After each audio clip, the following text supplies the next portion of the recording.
So, yun, masama mga giliw. May tanggap tayo dito. Acer Aspire 3 na 15.6 na ang problema niya guys ay yung pinaka LCD. So, ayan guys, makikita nyo may guhit na siya dito. Ayan, pati dito sa gilid.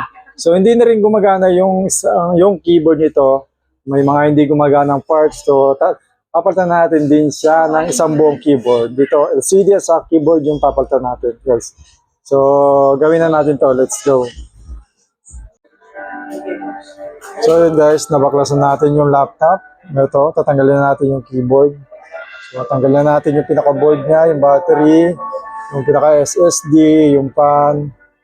And then, ito, yung pinaka-LCD niya. Babaklasin na rin natin to para palitan ng bagong LCD.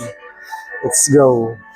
So, yun, what's up mga kagiliw? Ngayon, okay na yung laptop na pinagawa sa atin na Acer laptop na LCD and keyboard problem. So, okay na siya guys. Tayo na lang natin si client na i-pick up to kanyang laptop. Ito yung mga pinalit natin guys. Yung LCD and yung keyboard. So, sa mga gusto magpa-repair, visit na kayo dito sa Bodega Sale ni Aling Nena. Let's go!